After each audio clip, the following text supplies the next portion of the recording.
An adventurous young boy goes in search of treasure, only to fall into an abandoned dry well in his grandfather's backyard. While the police search for him desperately, the boy uncovers a terrible secret lurking down there in a hidden bunker. Before the video starts, please subscribe to join our community. Your support helps us grow, and hit the notification bell to stay updated with our latest content. Ricky stared up at the circle of fading light far above him at the top of the well.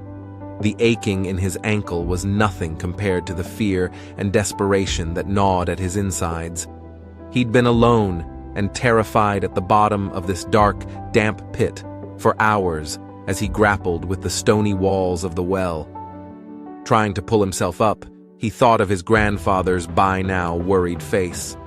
"Grandpa! Grandpa!" Ricky shouted, his voice echoing up the walls of the well, but there was no response. No one could hear his cries for help. "I can't give up," he thought to himself. "I have to find a way out of here," and so he continued to dig and scrape at the walls. Finally, he was able to dig out one of the small stones making up the walls. A foothold, he thought.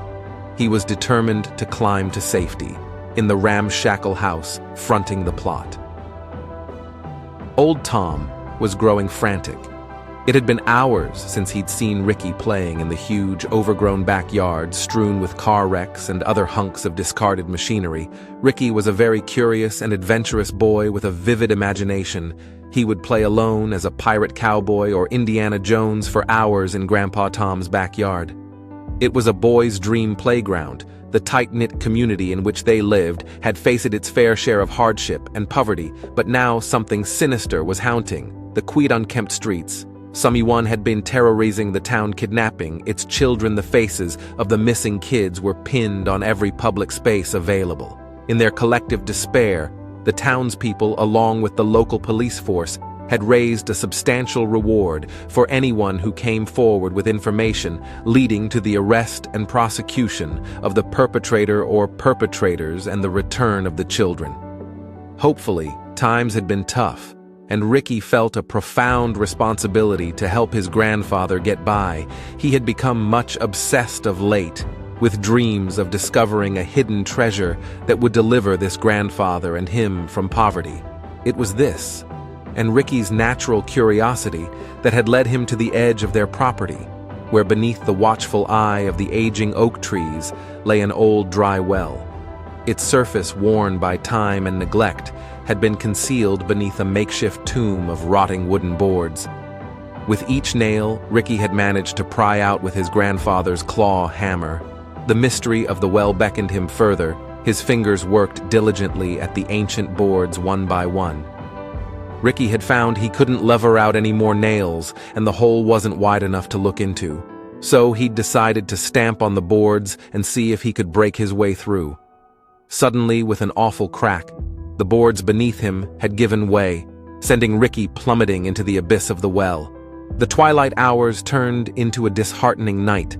However, Ricky's determination remained unbroken, so he continued to scrape at the walls, seeking to carve a ladder of footholds that might offer a means of escape. Ricky's absence weighed heavily on his grandfather as the night pressed on. "He's been gone too long, I have to call the cops," Old Tom whispered to himself. With a heavy heart, Ricky's grandfather dialed the number for the local police station.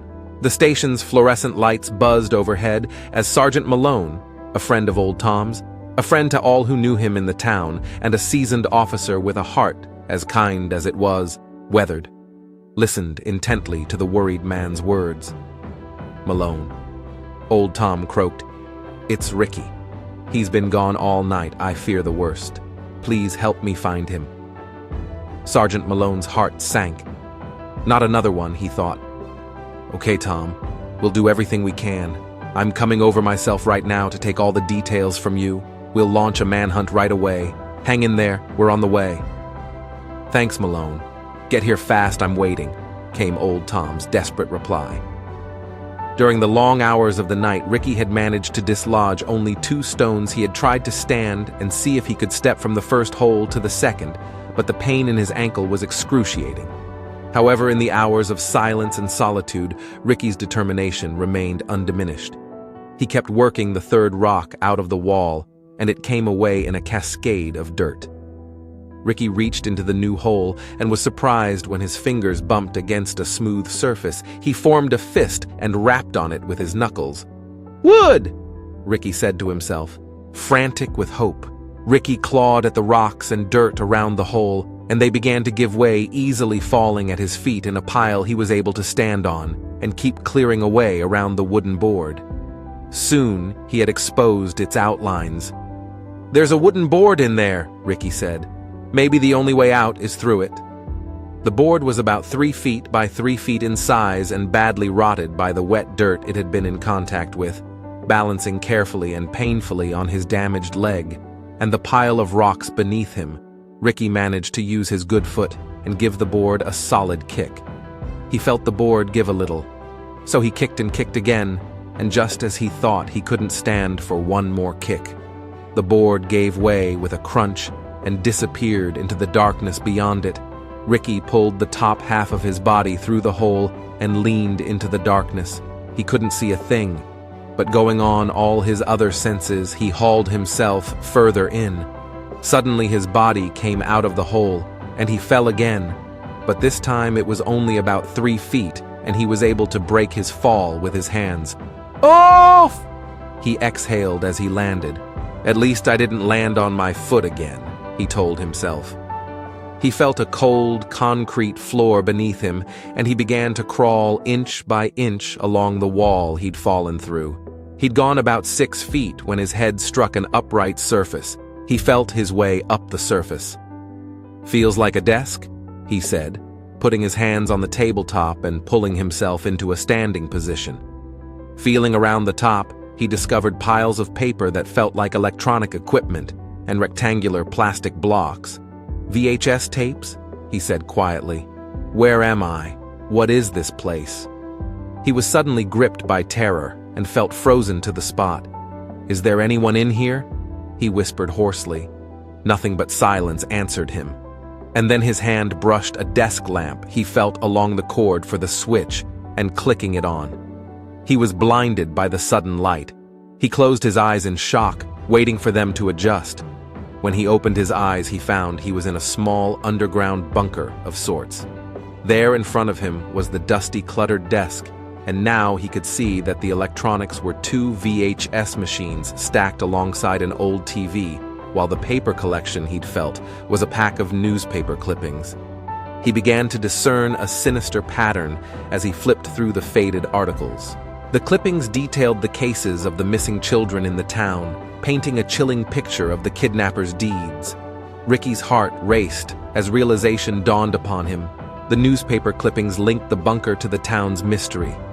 As the day dawned, the town's relentless pursuit of the missing children continued. The community refused to lose hope, and the search for answers remained steadfast. An army of volunteers combed slowly through the outlying woods. Behind Old Tom's place, the FBI was now on the case, sweeping area-wide with a sniffer dog unit. A helicopter thundered overhead above the trees. Perched sadly on his porch, Old Tom watched the search party fan out in the woods. His face lit up with an idea, and he retreated into the house and picked up the telephone. "Sergeant?" He barked into the receiver when Malone answered. "How soon can you get a team back to the house?" "I don't know why I didn't think of it before," Old Tom went on. "The old well at the end of the yard. The kid was fascinated with the thing. He used to ask me about it all the time. We need to check it out right away. There's an old bunker down there too. We boarded it up a long time ago, but maybe there's another way in, Sergeant. We're gonna need a rescue team if he's down there." "Okay, maybe," Malone said. "But Tom, we're in an active kidnapping situation right now. The first 12 hours are critical in these situations.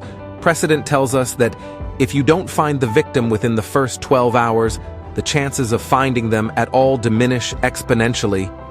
"Yeah, okay," Old Tom replied. "I understand the well could be a wild goose chase. Maybe we should leave it then. It's just that we might be wasting resources there when we need everything focused on the kidnapping. Sergeant Malone said. "Oh, Tom, we've had some descriptions of a suspect come in. Old guy, Whitebeard, driving a battered blue Dodge van. Know anyone that meets that description?" "Blue van, you say?" Old Tom echoed in alarm down in the bunker. Ricky worked his way around the walls, his mind occupied with the information he had uncovered from the newspapers. Unexpectedly, he came across a closed door. He tried the handle.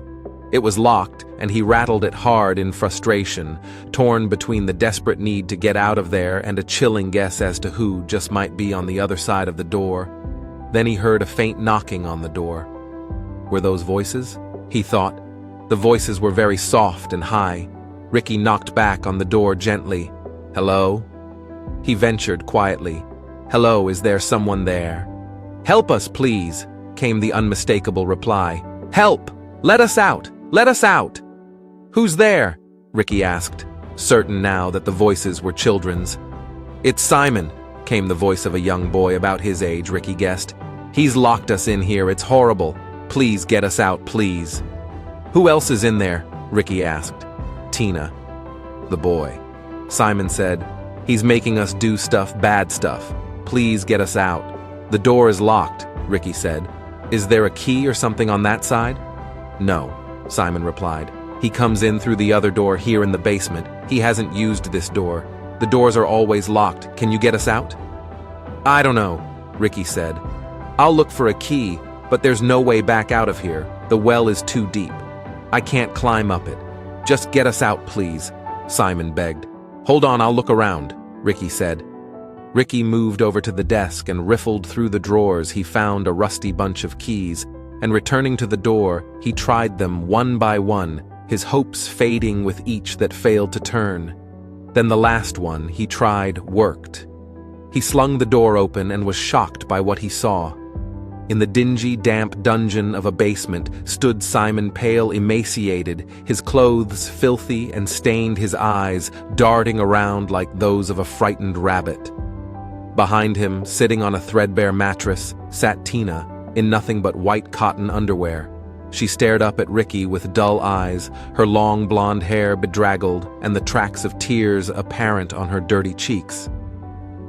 You have to get us out of here," Simon pleaded. "The man here, he's dangerous," he said. "We were going to be his special friends forever. He's been filming us," Tina said. "There were two others with us also, a boy and girl. But he took them away yesterday." From behind the other door to the basement, there was the sudden thumping of heavily booted feet approaching. "He's coming," Simon stammered in terror. "There's a long tunnel back there. It must lead to his house. Quick, hide. Go back through the door if he finds you here. He'll do this to you too. We'll have no chance of getting out." Ricky nodded and slipped back behind the door, closing it quietly just as he heard the other door bang open, and a voice, boom. "Who are you kids talking to down here?" The voice said. It sounded vaguely familiar to Ricky.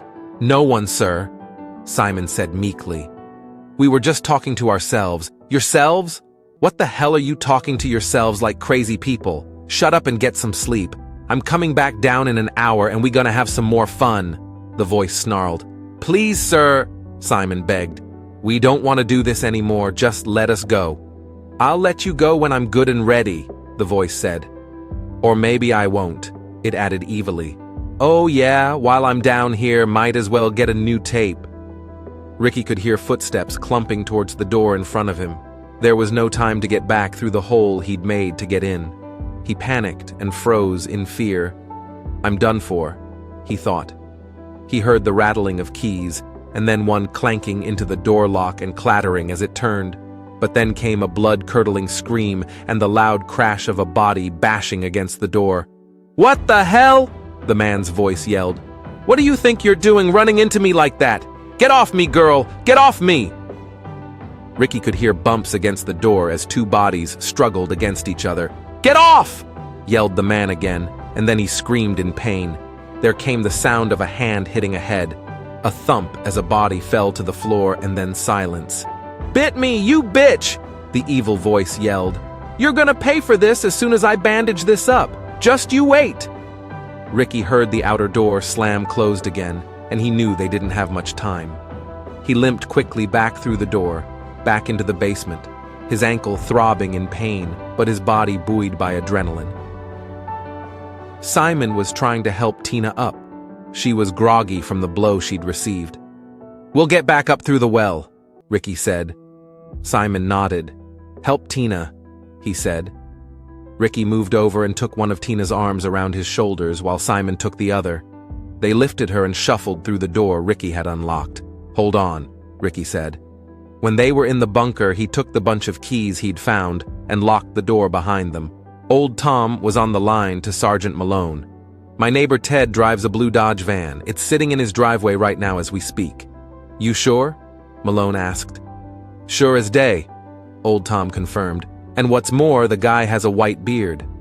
"All right, Tom, I'm getting on the radio right now. Hang tight. Some of my boys will be right over. We'll check the well while we're at it." "Okay, hurry," Old Tom said and hung up. Within minutes, 2 patrol cars came wailing down Old Tom's road and screeched to a halt in front of Ted's drive, blocking the Dodge van. Old Tom took off across the backyard and was met by a sniffer dog team and a group of community volunteers. They converged on the well. Old Tom peered in, while a policeman shone his bright flashlight down into the well. A dirt-smeared face appeared in the beam. It was Ricky. He was standing on Simon's shoulders and working on praising another rock out of the wall. "Grandpa!" Ricky shouted up excitedly. "Ricky, my boy, you just hang in there. We are going to get you out." Old Tom yelled back, elated to see his grandson alive and safe. Alerted by the commotion, some townspeople gathered in the street, shocked and disbelieving. They witnessed the miscreant Ted being manhandled out of his front door and thrown with all the contempt he deserved into the back of a patrol car. The evidence Ricky had uncovered in the bunker came down on Ted's head like a ton of bricks, and he was handed down a life sentence for his crimes. Ricky's efforts also helped the FBI bring down a child trafficking ring they had been pursuing for years that Ted was tied to. Simon and Tina were reunited with their families and began a long journey to recovery as friends for life.